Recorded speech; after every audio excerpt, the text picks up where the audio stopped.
Hi, everyone. My name is Mary Jo Burkhard, and I've been starting a series on integrating and synthesizing some of the channeled material or other intuitive messages that I've received, trying to put some sort of kind of structure on those in a way that helps us to organize or use them in our daily lives.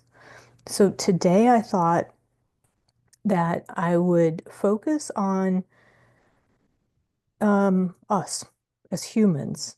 So really focusing on our human and how our human life and lives influence how we live our current life and how we go through part of the healing or the growing journey along the way. So part of this is drawn from a talk that Chardon did last spring around spiritual journey and your human, and other parts come from some other sources that they've either shared or that have come in sessions with people that I've been working with. And the way they begin to describe it, to describe us as our human and our human life, is that we have a soul which is on its own spiritual journey.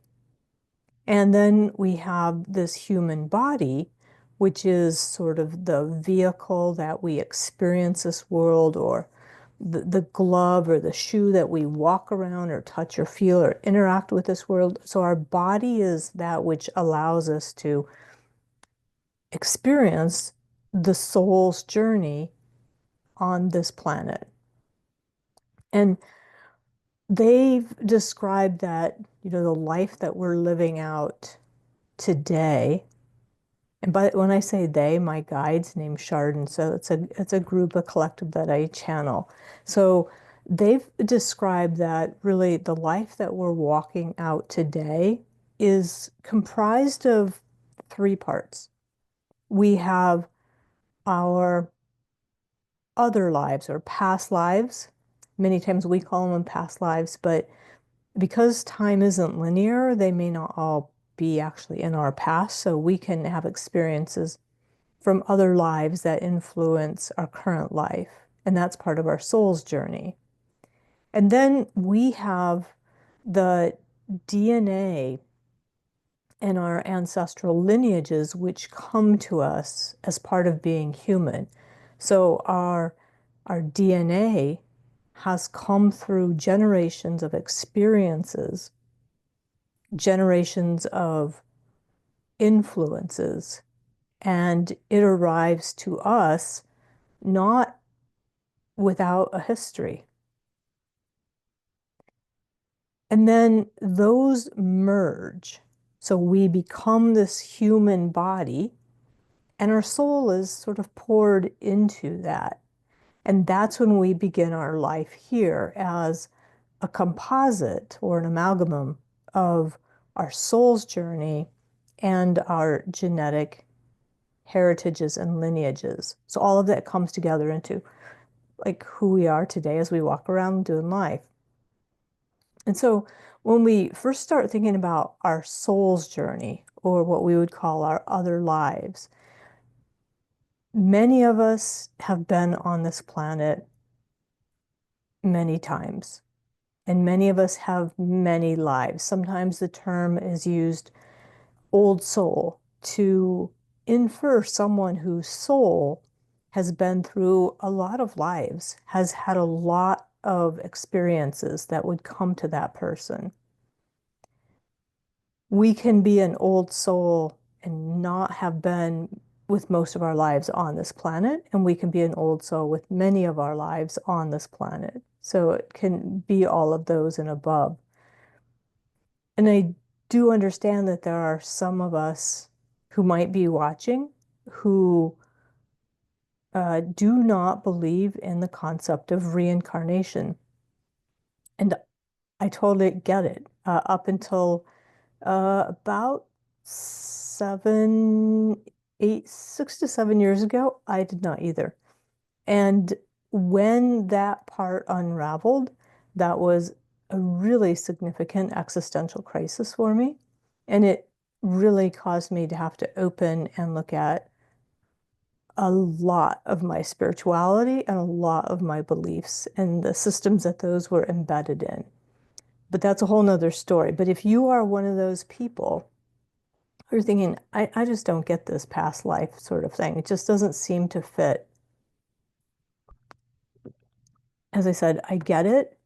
And I still think some of the concepts and ideas might be relevant because even if you don't think that you've had past lives, you're still going to have things that you've experienced in different ways. You may be very intuitive and you're able to pick up the history of a place that you walk into. You might not have experienced it if you don't think that past lives or reincarnation is a thing, but you're able intuitively to pick up and feel the history and the sense of that location and whether it's sacred or whether it was a place where there was a lot of trauma or warfare or activity. And so you can still examine and have those things that impact you while you're doing your daily life. For those of us who begin to think, oh, past lives and other lives are really a thing, and we have multiple opportunities to experience incarnation, either in different human lives in different forms. So one of the things I was really surprised early on when somebody told me, oh, you've been a tree in previous lives. And I'm thinking, really, a tree? But I mean, I'm fascinated by trees. I love trees. I feel like I can talk to trees. Trees are something I connect with. So maybe that makes good sense. I don't know. But different religious beliefs, different spiritual paths do have a sense that life isn't always limited to one singular form. And so the concept that we have may have been a tree or an animal in another life can oftentimes be something that has a real substance in the way we are already operating in our life. We also may have been kind of hanging out around this planet for a while as a soul before we came here.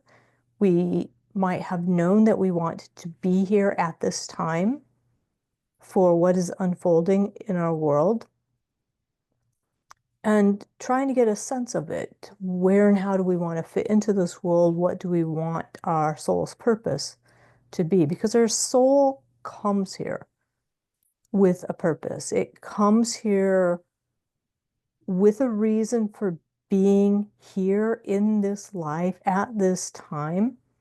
So it's really no mistake that any of us are here. So if you're feeling like, I'm not sure that I really belong here, you came here for that reason.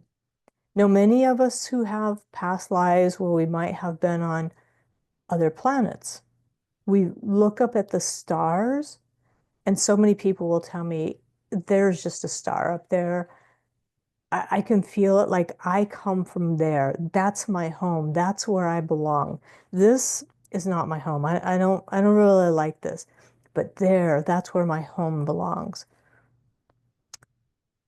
If that's you, you are probably here to bring your experience and your knowledge of someplace else to our world right now as we go through transformation.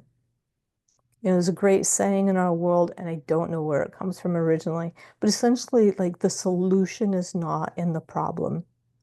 The more you look at the problem, the more you just see the problem. To really come at a solution for something, we need to step back. We need new, different perspectives.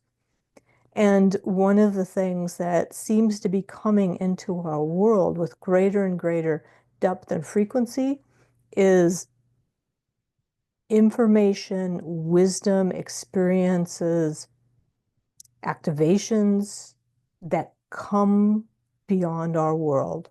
So from other places in our galaxy, other places in our universe. So that's it's a little bit in our nutshell, our soul. We'll come back to that when we talk about or think about like past life regression, or past life healing. Yeah, so that's our soul. When we think about our soul's journey, our soul has its own journey that comes to today, to who we are in this moment. And then it's in this body that we have, and this body that we are in, that our soul was poured into, is our genetic material. I mean, we've got the physicality of all of the minerals and all of the fluids and other things that make up our body. But really, what makes us who we are is our genetic material, our DNA. And when we think about our genetic material that came into each of us, we have our lineages. So I have my mom's mom's lineage, my mom's dad's lineage, my dad's mom's lineage, and my dad's dad's lineage. And these lineages can go back quite a ways. And each of these lineages has their own cycles, their own patterns. They might have challenges. Um, there might be addictions that you know run in your family, or certain health issues that run in your family, certain types of behaviors, maybe a strong explorer, a strong curiosity for what makes the world work, or maybe strong builders or creators, right? So you see these traits and histories in your lineage that seem to follow down into the timeline of who we are today. And we get all of that genetic material, obviously, um, both from both of our parents. And you know that if you have ever seen twins, siblings, even when our genetic material comes from the same two people, none of us are exactly the same, not even identical twins. So there's other things that are in play with what gets turned on, what gets mixed in with our activation of our DNA. And so we each has then slight to sometimes marked differences, even in the same family. So each of us come out very unique in that sense. If we were to think back to the past, even so, if you go back sort of before World War II, maybe sort of just think midpoint of the century, last century, most people's parents came from relatively similar backgrounds. Now, there was always some travel, there was always some mixing, but it was really common to have parents who might have been from the same town, the same village, the same area. And because of that, they would have often had very similar race and ethnicity. They would have very similar socioeconomic status. Um, they'd have very similar beliefs. They would have had very much the same sort of diets and cultural influences. And so a lot of what would come to a child from parents with similar backgrounds might be history and genetic material and lineages that were kind of similar. And so we would have some consistency in what we received from both sides of our lineages. But as we look at people nowadays, it's really much more common that parents will come from very different parts of a country, very different parts of a world. Some will have been very rural and connect with somebody who's very urban. Sometimes they'll have very different socioeconomic status, very different race and ethnicity. And so what then comes into individuals who are born with sort of a more melting pot of the mixture of DNA is that they are going to have different experiences within them. They will have perhaps uh, hmm, genetic lineages that have two very different belief systems. And so within that person that has something that's very different within them, two different sides of the coin, so to speak, they are very often much more open to different ideas because they're already considering two sides within them. They have the lineages that are sort of speaking to both sides. Versus the person, though everything is much more homogeneous, they may be very consistent and very certain about the things that they interact with or do. Even it's interesting, even if the thing that they're believing or working on isn't either accurate or is actually not aligned with what they believe. So they may deconstruct at some point in their life, finding, the things that I'm doing, the things that I seem to be getting myself into, joining or being part of or experiencing, really don't align with what I actually believe. They start asking questions and they find all that. For many folks who deconstruct and consider different belief systems and different ideas, that may happen in their 40s or 50s or 60s as they begin to ask a lot of questions. In younger generations, we find that not always, but oftentimes they, right from the beginning, are asking a lot of questions, trying to, if you will, sort out for themselves internally from the information that's there, the information that they're receiving, and the culture and the home environment, and then the other learnings that they would be exposed to, sorting through all of that from a much earlier age to figure out what is it that they believe and what is it that they're open, or what are they possible in their lives to look at, to pursue, to consider for their own purpose. So when we think about how all of this comes together, again, we have our physical form and we have our soul that's poured into that physical form. But it's also helpful to consider that we are an energetic body kind of layered in and around both of those. So for those people who are able to see auras, I'm not one of them, but for those who can see auras, they will see and understand that we are layers. So we have a physical body, but my energy doesn't end at the edge of my skin. So I've got my physical, and then there's an emotional layer, and there's a mental layer and a spiritual layer. So I'm comprised of all of these layers.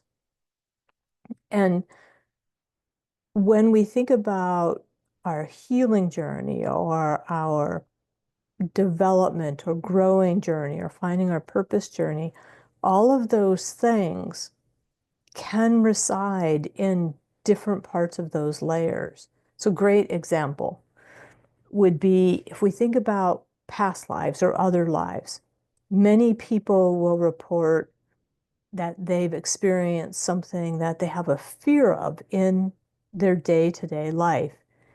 For me, one of my fears has been a fear of falling. Interestingly, not a fear of heights, but a fear of falling.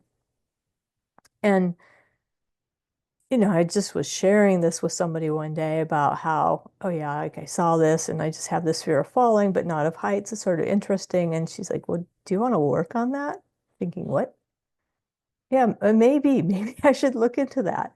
And it turns out that there was some things in my past lives that related to this experience of falling, but not just the experience of falling that was wound up in parts of my purpose or why I was there in that life for me to learn or to grow or to experience.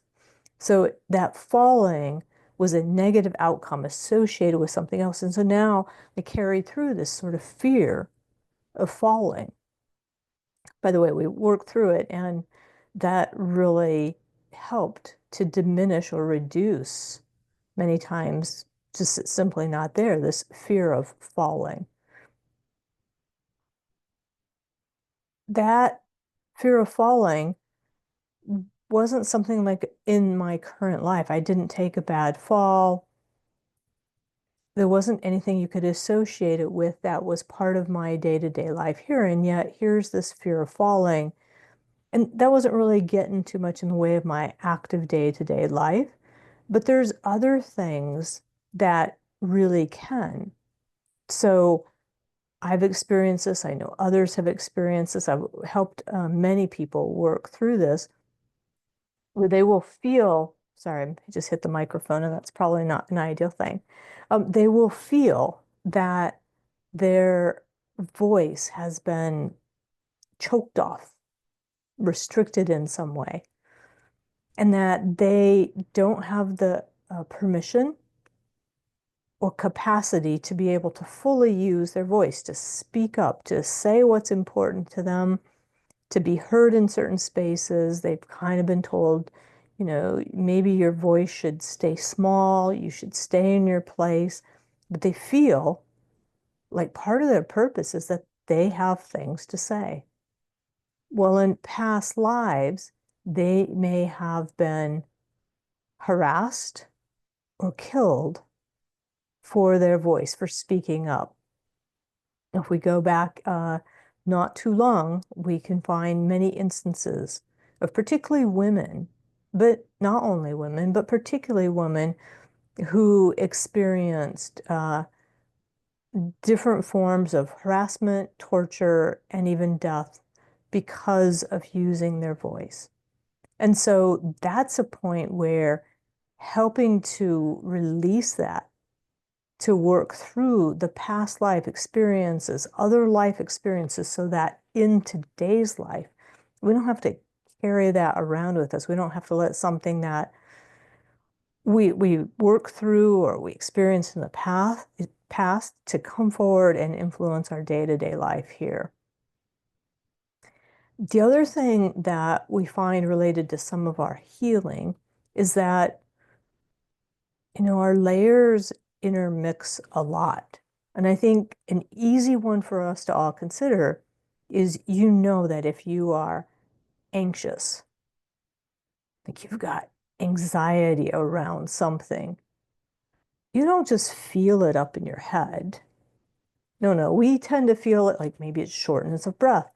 Can't take a breath, we can't exhale. We feel it in our gut, it's all clenched. So our physical layer, our physical body is very strongly impacted by this mental anxiety. Spiritual wounding may show up oftentimes related to our immune system, for example. And so we have this kind of synthesis within us where all of these parts, we come together as one, and trying to separate out and say, well, I don't have any spiritual part. I'm just not going to do any of that. We're still a spiritual body. We have the soul. We still are there. We can't just take our soul out and not walk around with our soul. So to be a full human, we're going to have a spiritual side. What that looks like, we get to decide. We get to figure out what we want it to be, but we're still going to have a spiritual side. Many of us will try to compartmentalize our emotions. Poster child here, right? When we compartmentalize our emotions, it oftentimes will blow up in our physical body in different ways. And nervous system signs, immunologic signs, autoimmune disorders, um, I mean, just our emotions, gut issues, our emotions can impact so much of us, our skin.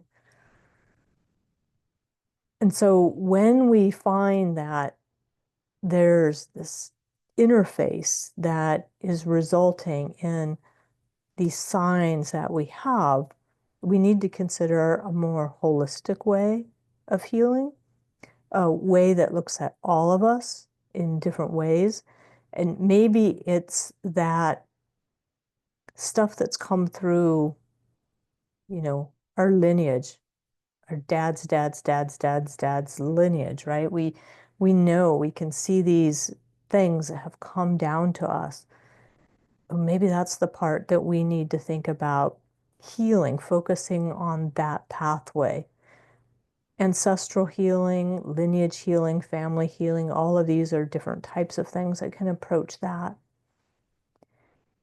I like to think about when I'm approaching something in me or someone else, how do we find the open door? Because there's always some place where our our energy body, the fullness of who we are, is ready to open to us dealing with whatever is coming up. I'm a firm believer that things don't come up unless our our whole body, something in us is willing and ready to work on that and let it go. So there's an open door someplace. Where is it? Sometimes it's in the physical body. The body talks and we listen and we can get in, and then from the physical body, we can work through the other layers. Sometimes it's in a spiritual path. Sometimes it's talking out our emotions or screaming out our emotions, right? But a lot of times it's talking out our emotions and understanding our emotions and working with a therapist, for example, or working with someone else who can help us understand and move through our emotions in different ways.